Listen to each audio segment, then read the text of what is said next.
Welcome to the Tool Station North Counties East League podcast. I'm Richard Watts. I'm joined by League General Manager Matt Jones, who's going to give us an update from the league. The first thing I'll say is at the weekend, the weather leading into the weekend has been absolutely horrendous again. And we've been saying to everybody, the weather gods have not been kind to us so far this year. Every Friday does it seem to book it down with rain. So I'd like to say a big thank you on behalf of the league, first of all, to the people that work so hard, trying to get the pitches fit, the ground staff, the volunteers. It's a thankless task. It's sometimes one that goes quite unnoticed. But without these pitches, we couldn't get the games on. I was amazed on Saturday with the weather that we've had that 13 out of the 20 games went ahead. I expected quite a lot more to be off, which was really pleasing. And I think the other pleasing thing we saw at the weekend was that the average crowds across both divisions were phenomenal. And for Step 5-6 football, we've got an average of 252 spectators per game, which a few years ago was unthinkable. Absolutely amazing. So thank everybody that's come out in the rain and the wind and come to watch one of our games. Standout crowd of the weekend of 579 people watching Wakefield versus Retford United, which is a credible figure for Step 6 football. 407 people at Beverley. Beverley joined us a year and a half ago, being a fantastic addition to the league. And in the Premier Division, 334 people watching Goole against Penistone Church, which again, phenomenal crowd for that level of football. Even our lowest crowd over the weekend was 121. Whereas a few years ago, some of these clubs were playing in front of one man and a dog. So they're doing something right, and we're attracting more and more people coming to watch the games, which is great to see. I picked out one or two outstanding performances from the weekend, ones that I thought, blimey, that was really good. The first one I picked out is Staveley, who went to Beverley and won 1-0. Beverley is never an easy place to go. By all accounts, the goalkeepers had an absolute worldie, but they've come away with 3 points. That's a tremendous result. Never easy going to Beverley. The second one I picked out was Wakefield beating Retford United 5-0. Retford 23 games unbeaten away from home. They're unbeaten since they joined us at the start of the season away from home. And Wakefield have put 5 past them. So phenomenal effort to do that. And then the game I watched was at Retford FC, where Worsborough Bridge banged in 4 goals, played some lovely football. Really, really good young side down at Worsborough Bridge, and they swept Retford aside. Again, Retford's never an easy place to go. And I've just highlighted one in the Premier Division, which was phenomenal. Really, bottom of the table, Bottisford beat Frickley 1-0. Bottisford I've seen a couple of times this year, and to me, again, good young side, play some lovely football. They don't look like a bottom of the table side. But even after Saturday's win, they're still bottom, but they're giving themselves a real chance of getting off the bottom of the table soon. I thought that was a notable result. And just looking at a more general matter, could you tell us about ground grading? Just how it works. Yes, absolutely. Yeah.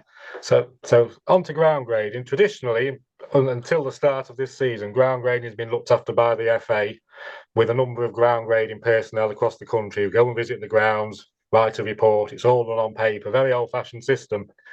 In the Northern Counties East League, Ian Cox, one of our management committee, has been doing our ground grading. But over the years, the number of FA ground graders has dwindled and dwindled. People have retired, sadly passed away, left for whatever reason. They've not been replaced. And we got to the point last year where there were just 5 ground graders left for the entire country. And Ian from our league was going up and doing ground grading in Newcastle and across and helping out in the Northwest, down in the Midlands. Absolutely massive area. It's an area that the FA were concerned about. And they've decided about 18 months ago to outsource the ground grading to a private company called the Stadium Accreditation Programme. This is run by the Premier League. And a lot of the funding for improvements to our grounds at Steps 5 and 6 in the National League system as a whole come from the Premier League Stadium Improvement Fund.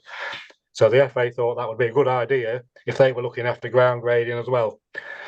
They've recruited 14 full-time ground graders and 11 part-time, and all of these people have experience in funding, ground development, they're architects, so they've all got some kind of relevant experience to ground grading. And what they've done, they've started now going from Steps 1 to 6, so from National League down to our Northern Counties Division 1, visiting all 906 grounds across the country. They record all the data as they're going round on an app. Each ground visit takes 2 to 3 hours. But they do everything from capacity, number of seats, covered standing, snack bars, toilets, pitch size, changing room size. They literally go through everything at a ground. Record all this data And for the first time ever, they're going to be putting all this data online, and everything's going to be digitised, which, say, previously it's all been done on paper. And the idea behind it, once they've visited all 906 grounds, it's going to create a better picture of the situation across the country, of the standard of the grounds, because certain grounds in certain areas might be done or ground graded differently to ones up here, vice versa. When you go down to other grounds, you sometimes think, how have they got ground grading? So it's a more uniformity across the country. Hopefully better quality of facilities, but what it will also do is identify the challenges across the country, help the Premier League Stadium Improvement Fund to decide where funding is needed. So if we've got a particular problem that's been issued or identified at 10 clubs, it's not maybe a big issue, but if they've gone to 900 grounds and the 600 clubs got a particular problem, that's where they need to direct their funding. So once they've visited all the grounds, the other beauty of it is that clubs will have access to their report online, and it's either a pass or a fail. There's no grey areas, it's green or red. Any area that a club has failed in previous visits, they would need to be revisited once they've done the work. So somebody has to go back again. With minor issues now, such as not enough seating, missing signage, lack of yellow hatching, that kind of thing, once the club has done the work, they can access their portal, upload a photograph, and request a change from a fail to a pass. And they'll look at the photos at the other end and just approve the change. And the beauty of that is, of course, nobody has to keep coming backwards and forwards, visiting grounds over and over again. Once they've visited all 906 grounds, they will only get then a revisit. They'll visit about a third of the grounds every year. So you'll get the visit about every 2 to 3 years on average at a club level. So it's going digital. It's a good idea to improve the uniformity across the country. And I think generally once it's up and running and clubs have got access to all these reports, it'll make things a lot better for the clubs. Yeah, and on ground grading itself, if a team's got promoted up, do they still have a certain length of time to get everything done by? Yeah. There's a minimum standard. Obviously, the standard improves as you go up higher and higher through the pyramid, through the National League system. So to play in the National League, you need a better ground than to play at our level 6. But for clubs that come from the regional feeder leagues now, so your Lincolnshire League, clubs that want to be promoted into the Northern Counties East League, they are accepted now with no floodlights. You can come in without floodlights as long as you've got planning permission and funding in place by March the 31st. You don't have to have your floodlights in until the end of September. So previously, you'd have to have those by the March before you could even consider coming in. Other things that they need 50 minimum seats to come in, but again, you'd have now until March the 31st on the year you come into the league to put that in, whereas previously you would need to have that in place before you'd be allowed to join. So they've certainly relaxed the ground grading requirements to come into the league, and that was due to the fact that there was nobody or very few across the country with the suitable facilities to come in at the time. And the pool was drying up. There was nobody wanting to come in from the feeder leagues. So they've done this to make it a little bit easier for teams to come in. And is there any difference in ground grading between the First Division and the Premier Division? There is, yeah. To play in the Premier Division, you'd need 100 seats, 50 covered standing, turnstile, all various different things. Whereas to come in at step 6, there's a big lengthy document that the FA produced with all the requirements on. But for step 6, you'd only require 50 seats. So if you get promoted, you'd need to double the amount of seats you've got, so from 50 to 100 as a minimum. But again, you'd have, once you get promotion, rather than having to have it done straight away, you'd have until March the 31st on the year you went up to get the work done. If you have a question for Matt Jones, please email ncelpodcast@gmail.com and we'll try and include that question in a future edition.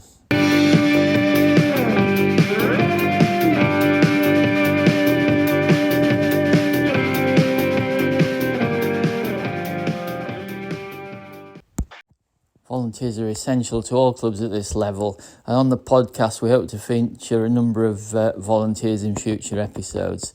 If you're a volunteer who would like to come onto the podcast and talk about what you do in your club, then email ncelpodcast@gmail.com.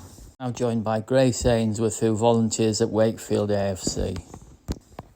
The first question I'll ask is, what do you do for them? Yeah, so I started volunteering for Wakefield FC in the start of the 2020 season. So that was as the role of club welfare officer. So I was in that role for around 2 years, stepping down in May 2022 when I went back to kind of full-time work after having my little boy. Alongside that, I've been a match day volunteer also since around the 2019 season. And I've also been on the volunteer committee from that time as well until the start of this season. So a few different roles and in different capacities, but all very interesting and being able to see different parts of the club. So has the club got sort of like a youth section? Does it go all the way through to senior level? So when I started in the club welfare officer role, we had kind of the academy, and that was kind of from the setup where we had lots of international students. So that was when the club was run by Mike Hegarty and kind of the FBT involvement. And then the academy folded not long after the new owners took over. And we had a period of time without youth teams, but they've just started again after merging with some of the local other grassroots community clubs. So although I'm not directly involved in that now, we do have kind of specific staff and volunteers working with the youth groups as part of the club. What do you do on a match day? So match day, my role is largely consisted of being on the gate, so supporting with ticket sales. We accept both cash and cards, so we have kind of the card software that we use through our phones, and then also taking cash payments. Also help out a little bit on the car park sometimes when we need some extra help there, and just generally trying to make the day as smooth as possible for the fans and the players and the officials and other away fans representatives as well. So just helping out a little bit wherever it's needed. Sometimes we do have merchandise for sale, so we've got quite a big range of t-shirts, hoodies, scarves, hats, all that kind of thing. So if we do have those on sale, then I might help out on the shop as well. But it's largely kind of steered by whether my son's awake or not, because he's 2. So he's usually trying to help me in whatever capacity he can. So he quite likes it when we're doing the attendance, and he likes having one of the clickers to try and keep up with me with the clicking. So a little bit of everything, just wherever is needed. But we have got quite a core team of volunteers who have kind of developed a liking for specific roles on match day. So again, it just depends who's available and what roles they like to do as well. Talking of clicking, you're getting pretty big crowds, aren't you, at Wakefield? Yeah, definitely a big improvement on last season from since we've moved to the Boyle Stadium.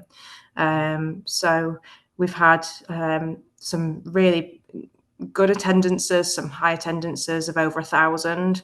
We've had a couple of matches around the 600 mark, and then kind of a lower end of the attendance for this season would still be over 300. So really healthy fan base that's just continuing to grow, which is really positive.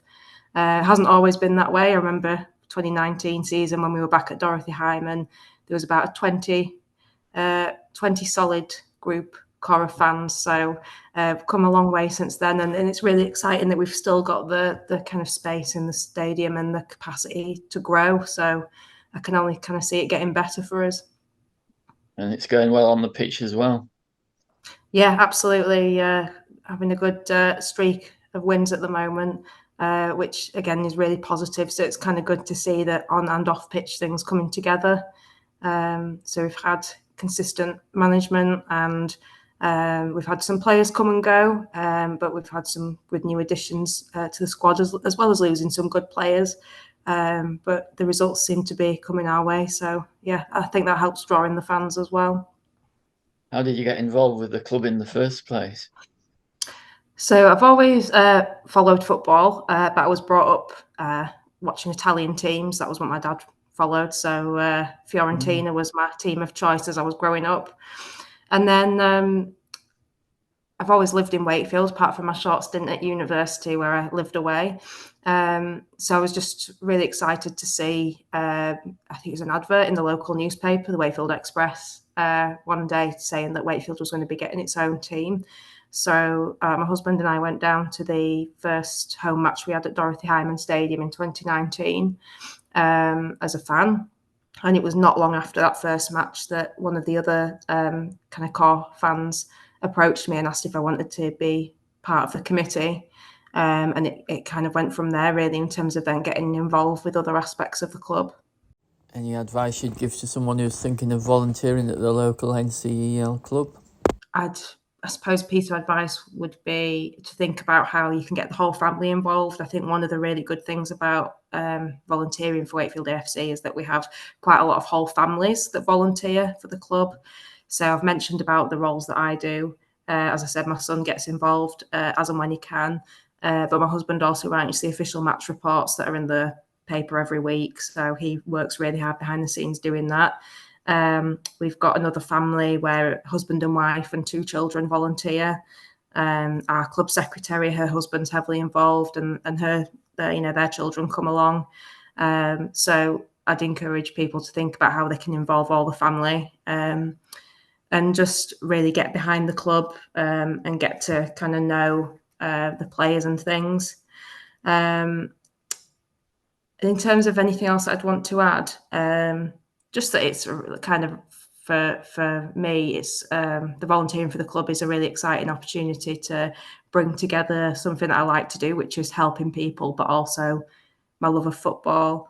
And as I think I said, we've got lots of opportunities for growth in terms of fan base, but also for match day experience. And there's a lot that we can work on with that.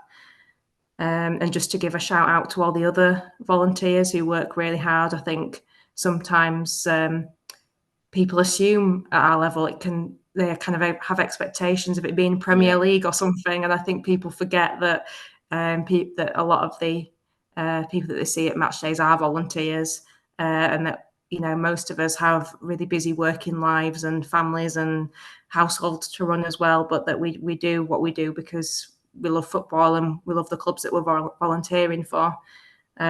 So just a shout out to not only the volunteers at Wakefield AFC, but also to all the others across the NCEL as well.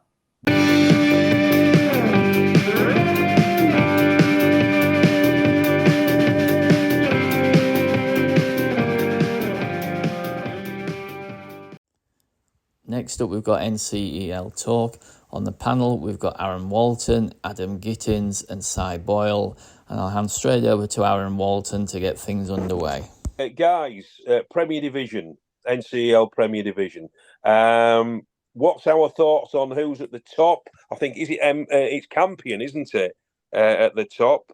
I've seen them once this season when they came to Barton and they beat us 4-3. They look very good, very quick, very fast.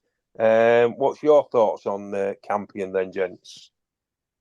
I've not watched them. I've not watched them this season yet, but last season, obviously, they won the division below, Division 1. And I thought they were a very good team for that level. And you tend to find, I thought a bit with North Ferriby last year, they kind of came up and then went straight up to the division above as well. And Campion looked like they look like that. They do the same. Yeah, I think with Ferriby, they've got the infrastructure there from the past, haven't they? Because they were playing at a much higher level, and I think they just went up a bit too quick. And then obviously the bubble burst and they went back down. But the Campion are similar to. I've not been to Campion's ground or know a great deal about them. So I've seen them. As I said, I saw them last season in the League Cup, and they looked sort of okay. They played a lot of the reserve players for that game against Winton. So, but they look a strong team, and they look like they can score quite a lot of goals, can't they? Got a very good striker there, haven't they? Sort of top in their goal scoring charts. Yeah. I can't remember. Who is it? Is it Aiden Day? Marcus Day. Marcus Day, yeah. I'm sure there's an Aiden somewhere. But yeah, I think they're probably doing it. We saw obviously played them a couple of times last season. They're very strong in defence and attack, and I think that's what's really suiting them in the Premier League, isn't it? They've got that higher division and they're actually storming it straight away. Exactly. Do you guys think, because you've seen a lot of football like I have in both of the leagues, do you think there's not a massive amount of difference from the Prem to probably the top, I don't know, 8 or 9 teams in Div 1? Do you think there's much difference? I wouldn't have I'd said. agree with that. Yeah, I don't think.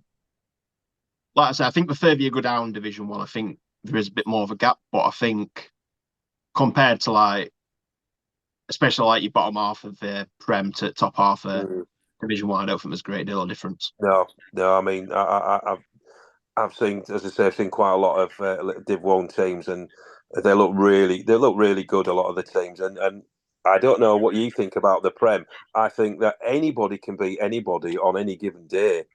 Really, there's been some strange results. I know that for a fact. Even last night, I was at the League Cup game between Brigtown and Hallam. Now, you would bet your mortgage on or your house on Hallam beating them. They go 1-0 up, cast a penalty. Brig stay in it, score a last-minute goal, which was a lovely move. Brett Agnew crosses for Reggie Ward to score. 1-1 straight into penalties. And what happens? Brig get through on penalties. So just shows you anybody can beat anybody. But definitely in the Prem League, I mean, I'm looking at Emily as being the team for me. I don't know what you guys think.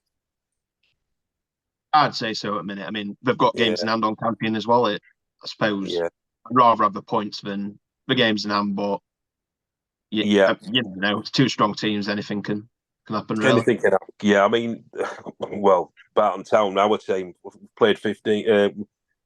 We played 13 games.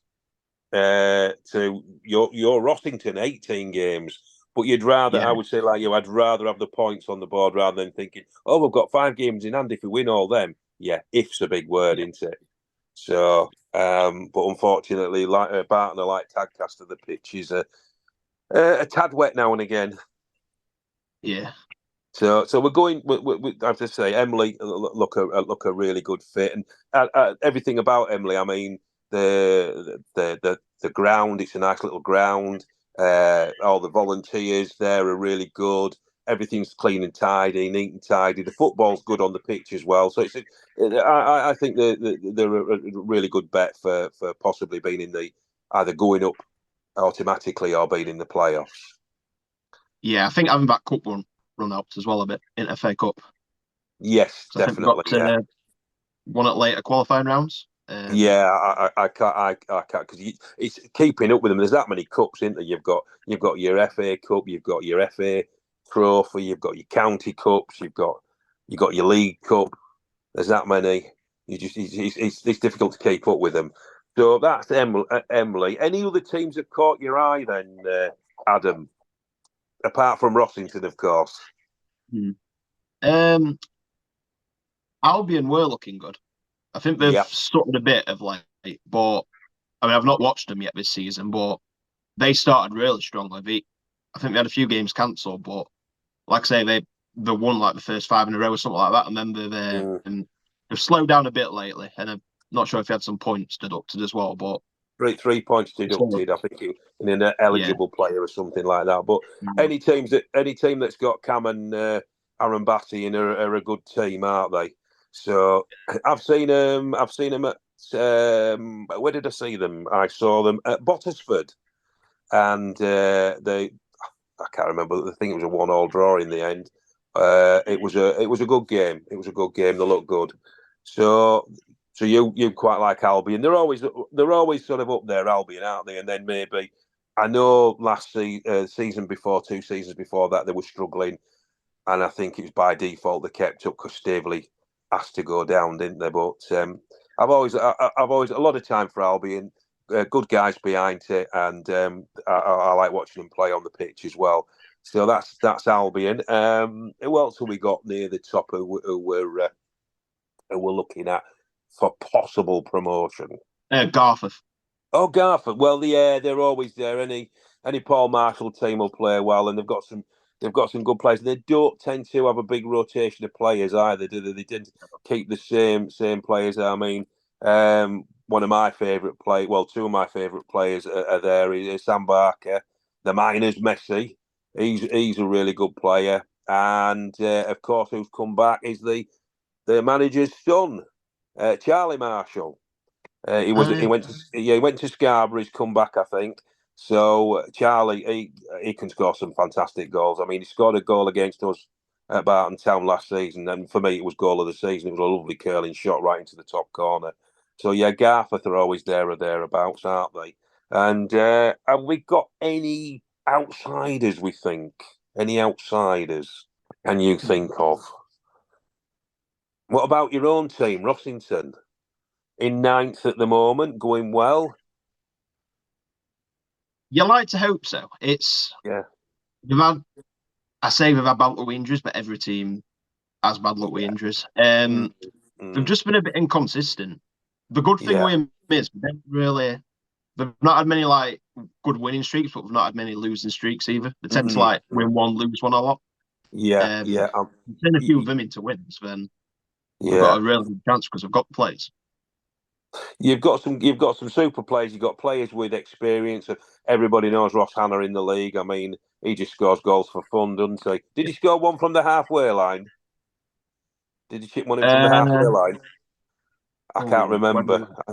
I think somebody said he did, but yeah, probably knowing Ross. Yeah, but he's. I mean, can you remember when we Barton Town played? I think you were there. Well, you wasn't there. First game of the season, you were there, and it was sub one. He come on and scored 2 goals straight away. Yeah, completely turned it around. He did, didn't he? It was a super game, that one. A real good advert for that level of football. So we've covered a few of the teams. Now, I just want to, before we go on to Div 1, I just want to look at the bottom because I think Bottisford are in a false position. I really do. I don't know if you've seen them, Adam. Not this season. I saw him twice last season, I think. But, not yet. They're very good at. I mean, Mike Thompson, he obviously a legend at Barton. Mike was. He's got them playing really well. There's no big names there. They're all young lads. They've got a couple of old hands who obviously the keeper, Jordan Quibbles, good safe pair of hands. They've got another lad in midfield who's the captain, really good. And they're just a lot of young lads. Now, I've seen Bottisford 3 or 4 times. Very, very unlucky to lose against Emily in stoppage time. Very unlucky to lose against Thackley 1-0 again. They drew with Albion. They beat Hallam, and Hallam had all the big guns out that night. So I think it's a false position, and I don't think they'll be at the bottom for much longer. I think they really are a team on the up, and he's got them playing very well as Mike Thompson. And the ground used to be probably one of the worst grounds in the league. Got to say, Bottisford, well done. It's probably one of the best grounds in the league now. Really nice, really nice. So well done, Bottisford. And that pains me to say it because they're a rival of ours. And Goole, I think Goole are struggling again, aren't they? I know they've just had they've had Paddy Kenny as manager, but not sure if Paddy will be there much longer. I don't know. Maybe he's other commitments. One never knows. But again, Goole always seem to struggle a bit, but they always seem to fight and keep up. So it's going to be interesting at the bottom, isn't it? Maltby as well, I think. Yeah, Maltby. They really are struggling, aren't they? Got one of my favourite keepers there, Levi Owen. Really good keeper. Nice lad as well. Love a trip to Maltby to Muglet Lane. Best looking floodlights in the league, but probably probably not the most powerful. But I love a trip to Muglet Lane. So hopefully Maltby will pick up a bit because we don't want to see these teams go down. So if I could just change it then, because I want to get Si in as well now. Si, what do you? Obviously, your team Wakefield are at the top. How have they been playing? Obviously, very good because they're at the top of the league. Yeah, we've had a couple of iffy patches early in the season, but at the moment, it's 7 wins in a row now. Wow. So they've put together quite a good run, and a couple of wins against teams that are battling for that sort of playoff spot. But you look at, again, with this division, you look at any of the teams probably in the top 7 or 8, and they're all capable of either winning the title or at least getting the playoffs. It's a big battle in there. Exactly, And it's a similar situation when you've got games in hand. We're top, but Parkgate are second, and they've got 3 in hand. So we've got the points in the bag, but they can overtake us if they win those games in hand. So there's still to play for everyone. Exactly. But if ifs and buts were fruit and nut, it'd be Christmas every day. So I would be much prefer to be in Wakefield's position and have got those points in the bag rather than thinking, we've got a few games in hand, we might do okay. Because at this standard of football, although it's very good, they're not professional players, they're semi-pro, so they might not be able to get there from work. They might have booked a holiday, etc., etc. They get a lot of injuries as well because they're not like professional footballers where they can rest. They have to work, don't they? And they're not getting that. They're not getting that rest, are they? So it's quite difficult for them. No, that's why it's like you say. I'd rather have the points in the bag. The thing as well, we're coming into those winter months now where the pitches start to get effective. You get games off, and before you know it, you could be in February with playing, twice a week again. So, who have you seen up there with Wakefield? Who do you think are possibly going to get in those playoffs? I think we've seen pretty much everyone so far. I think when we haven't played that's in there is Shirebrook yet out of the top ones. We haven't played Parkgate yet as well, but right. They're on Parkgate are really storming it, so you've got to consider them. And our local rivals, Horbury Town, you've got to look at them. I think they've won I think their winning run is better than ours now. It's either 9 or 10 in a row. They've really put a run together. A couple of good signings from us. In Brad Swain and Jock Curran's really sort of helped solidify that team. And Jock Curran, yes. They've also got a good goal scorer in James Cusworth, haven't they? So they're doing well with as again, same thing. We'd rather have the points in the bag that we've got and be looking back than exactly. You need to be there, and you're there to be shot at, but you're also at the top of the league. So I've seen quite a few games in Div 1. I generally go and have a good watch of Beverley Town because Beverley Town are, sorry for saying this, Beverley, but you are Barton Town old boys. You've got about 9 of our ex-players there. You've got our old manager there as well. So, and they're a good team. They've got a lot of experience at Beverley. So I'm thinking Beverley are going to be there or thereabouts. Have you played them yet, Si? Yeah, they've had our number twice in the league and the cup. Unfortunately, when we've had a little blips, it's been with them. I think we've got them coming up not too far away. But again, I'd like going there. It's a great ground to go to. It is, isn't it? Yeah.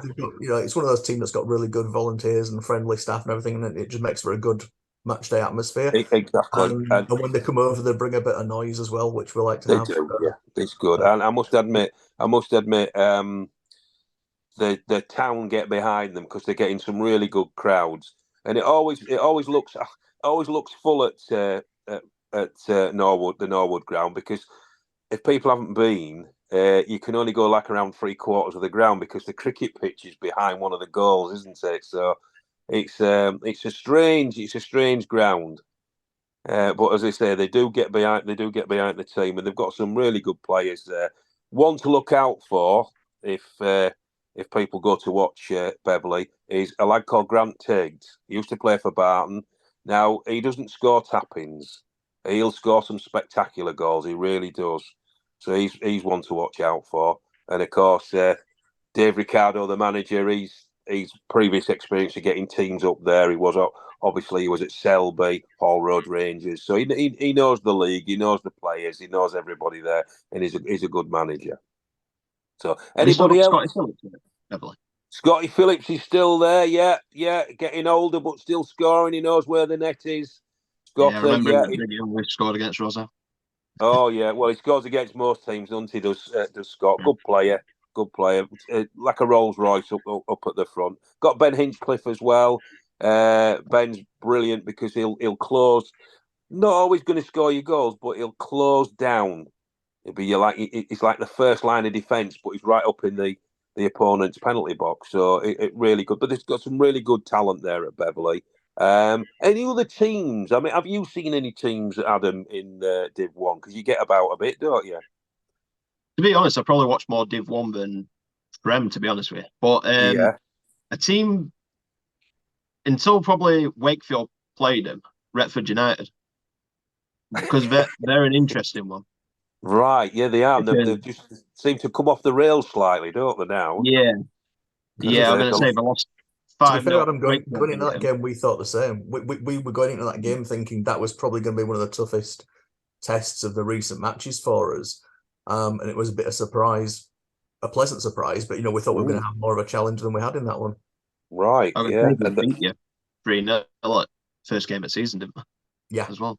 Yeah.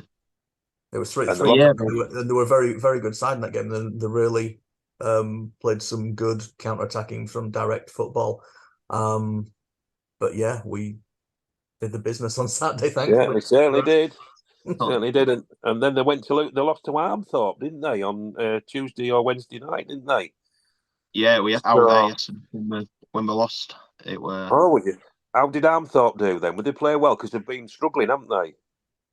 I'll tell you this: they did not look like a third bottom team who's quite a bit adrift of fourth bottom. They did not look like that at all. They deserved it. Retford were pretty poor, but on fault, like I say, they deserved it. And the thing were, when it was 2-2 at half time, they scored not long after in the second half. And especially in that position, you could just sit back and kind of like put 10 men behind the ball, but we didn't. We were going for it and trying to get that fourth goal and got it right at the end. They're a grand old club, aren't they, Armthorpe? They've been around for a long time. Well, they're our main rivals as well. It's always been Doncaster Derby, us and Armthorpe. Yeah. Well, you want to see him fall down. Yeah. Who else have you seen, Adam, that you like in the Div 1? I were quite, like I say, they've been top. They were top for a while before Wakefield overtook them. But One Town, I've only watched them once this season, but I was really impressed with them. And they played against it when we played Shirebrook, and I thought Shirebrook were pretty poor, to be fair. I mean, obviously I've only seen them in one match this season, so it might have just been an off night, but they played some good football. They're very good attacking football. Like I say, you can do wings really well, and they look really good. They're up there. They're up there, aren't they, Adam? So they're looking good. And Shirebrook, I know I've seen Shirebrook. Barton Town played him in the League Cup on a very, very foggy night, and one or two of their players looked superb. I mean, we raced into a 3-0 lead, then they pegged us back to 3-3, and it went to penalties. It was a little bit unlucky, I think, because it could have gone either way. So, where are we going Saturday, or are we going to see any matches in the week? So, obviously, Si, you'll be. Who have Wakefield got on Saturday? We're away to Staveley. Staveley, are you going? I am indeed, yes. Have you been to Staveley? You must have been to Staveley before. Yeah, I went last year. It's a really nice ground, is that? We did a vote on we've got a fan group on Facebook, and we did like a vote for our favourite away ground of the season. I think that one, in terms of the facilities they got there, absolutely fantastic. Oh, it's second to none, isn't it? Terry, the chairman, he's got everything running smoothly there, really good. Yeah, I mean,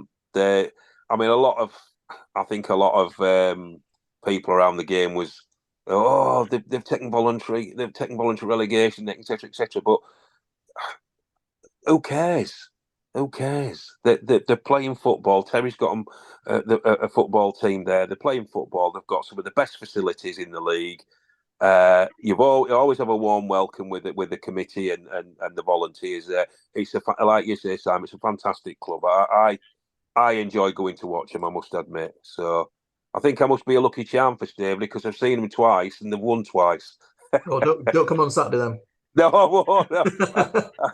I'm at Barton, so we've got Rossington. Adam, are you coming to the Rossington game, or are you watching Doncaster Rovers? I'm not there, unfortunately. I'm going to Crewe to watch Doncaster. Crewe and Doncaster, but you'll be getting to a game midweek, I would have thought. Yeah, we're going to watch a club you mentioned actually. We're going Maltby Main versus Botsford. Well, that'll be a good game. Is it at Maltby? Yeah, is it at Maltby? at Maltby, yeah. Yeah. I'm just wondering how Botsford will play because they've got a 4G, and they like to play. They like to play football. So Maltby's pitch is. It's not one of the best. It's certainly not one of the worst anymore, but it's not one of the best. It's a bit bobbly and it's a bit all over. It's a good leveler. Botsford have got a real good lad in midfield, Josh Eccles. Watch out for him. Sandy Head lad, really good if he's playing, really good player. And obviously, I say one of my favourite keepers is playing for Maltby.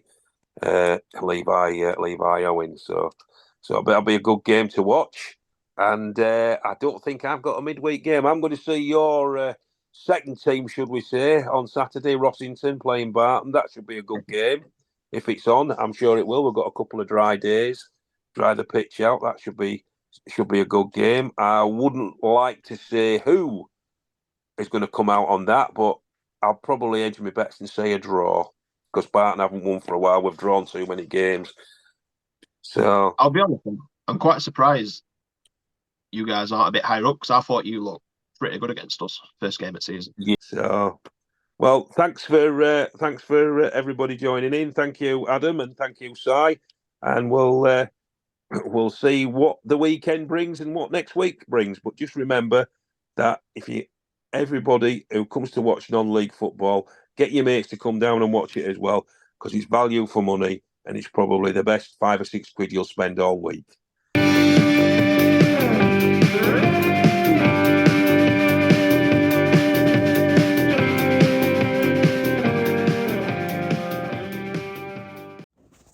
That's it for this edition.